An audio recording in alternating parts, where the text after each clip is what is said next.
Coming off Eastern Conference Player of the Week, Ben Simmons does not disappoint. We got the Eagles. We got the Sixers. Philly talk. What is going on, everybody? I go by Philly Mike, and this is Philly Talk. For those who are new to the channel, love talking Eagles football or Sixers basketball, go right ahead and hit that subscribe button. And if you never want to miss another one of these videos, click that little bell by the subscribe button for post notifications. Now, if you've been rocking with me for a minute, old subscriber or new subscriber, and you want to help this channel grow, smash that like button. What that does is it pushes this content to other Philly fans, whether it be Eagle fans or Sixers fans. Now, let's just jump right into this content. The Philadelphia 76ers win a close game against the Brooklyn Nets, 117-111.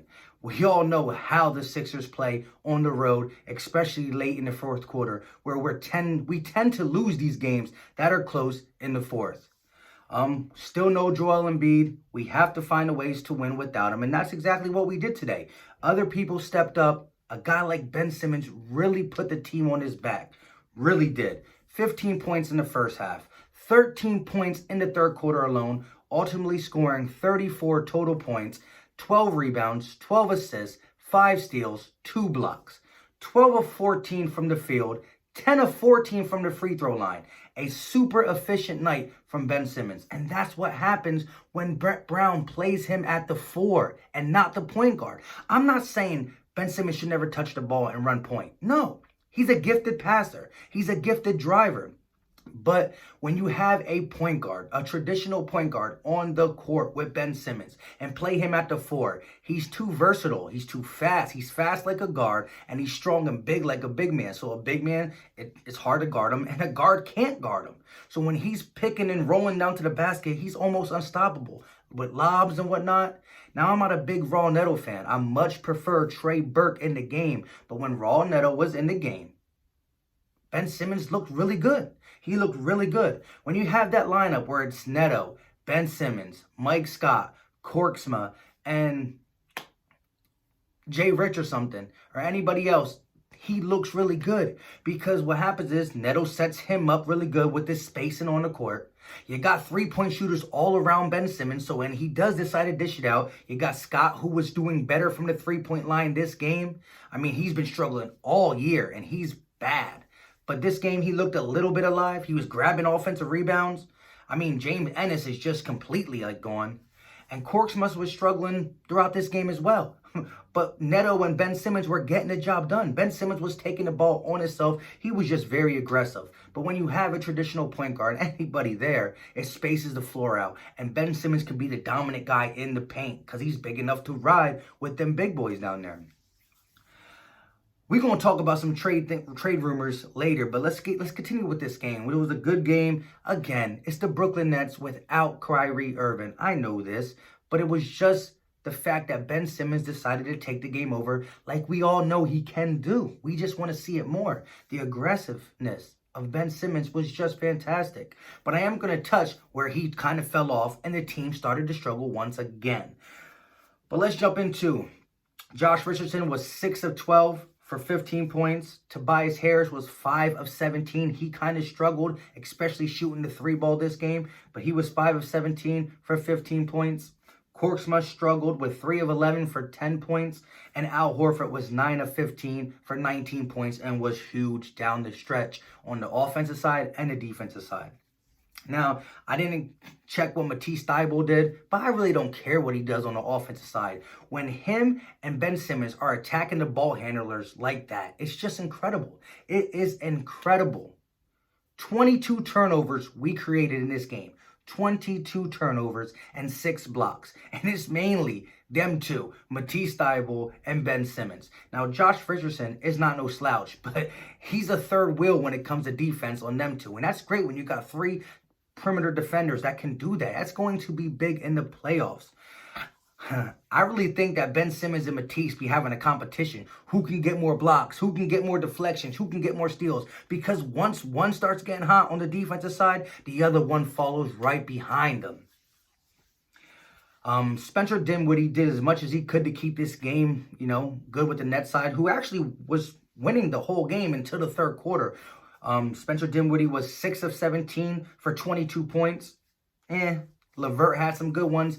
Prince had some good ones. But at the end of the day, the defense in the fourth quarter from Ben Simmons and Matisse Thybulle and Al Horford was just too much. Let's talk about the third quarter when the Sixers got on that run. For the majority of the second and for majority of the third quarter, the Sixers were trailing by 10 points, 8 points, 10 points. Now, what happened was every time the Sixers started to get a little hot and go on a score, the Nets would come down and bang a three or just bring the lead back up. I do got to admit that Clarkson dude, the young rookie, was playing some solid minutes. I think he had 15 or 13 points in the first half. He was playing good, and we just couldn't figure out the pick and roll.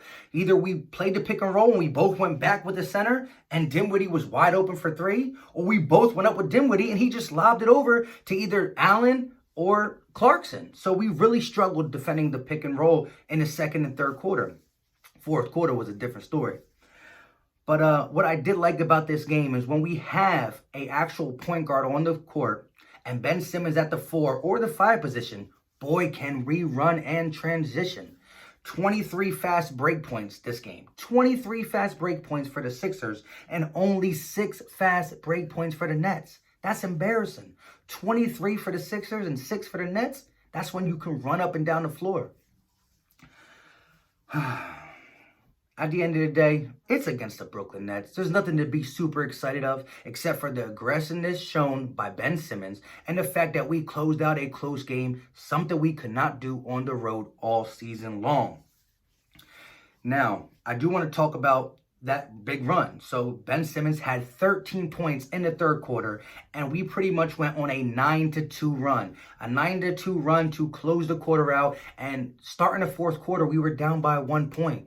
We steal the ball right away, and boom, we score. You can feel the momentum shift right then and there, taking that 1 point lead early in the fourth quarter. Ben Simmons was still playing aggressive. You had Ben Simmons, Korkmaz, Raul Neto, maybe Bolden and Scott was on the field. Something along them lines. Bolden's trash. He's trash. Ennis is trash. But that lineup we had on the court, and Ben Simmons was doing all the work with Raul Neto and finding shooters when they were available. But Ben Simmons was being aggressive. What happened is we get to the 6-minute mark. Now we up 7 or 8 points. We're up 7 points. 6-minute mark in the fourth quarter. Ben Simmons playing the whole fourth quarter. I know he's probably tired. I understand that. But what happens? Substitution come. So you get Al Horford back in, you get Tobias in, you get Josh Richardson in, and you get Korkmaz, Scott, and Bolden, I believe. They go out the game. And Neto goes out too. With that being said, what happens? From the 6-minute mark and under, Ben Simmons does not even attempt a shot.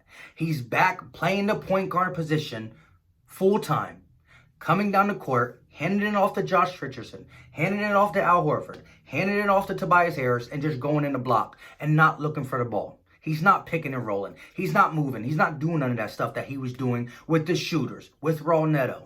He wasn't doing all that. Now, maybe he just don't want to. Maybe Brett Brown's not running plays for him, but I don't know what it is that when that lineup is in, Ben Simmons looks to just give the ball and go over there. He still plays defense. He still has energy. You've seen him on the defensive side of the ball in the fourth quarter. He was still electric, but he does not play. He does not contribute on the offensive side of the ball with that lineup. Maybe in the beginning of the game, but not at the end. He's like, oh, y'all guys close it out. I mean, I only got 34. 12 or 14, but go ahead, do y'all do what you got to do. I don't understand it. So from 6 minutes, Ben Simmons does not shoot another shot, like I said, and the Sixers struggle. Tobias miss, Richardson miss, Al Horford misses, and guess where they're all missing from? The 3-point line. Nobody's trying to go in and get a mid-range shot. Nobody's trying to go to the bucket and get fouled, where Ben was 10 of 14 from the free throw line, and he was very aggressive. None of that happened. None of that happened. They continue to shoot threes and brick. And from 6 minutes all the way down to like 2 minutes, we did not score a bucket. And we found ourselves from being up 7 or 8 to only up 1 point.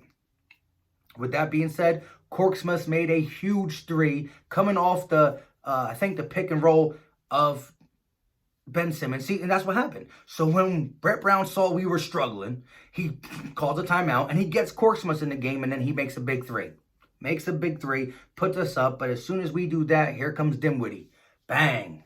Dinwiddie don't shoot them from out there like that, but he made it. Of course, it happens when he plays the Sixers.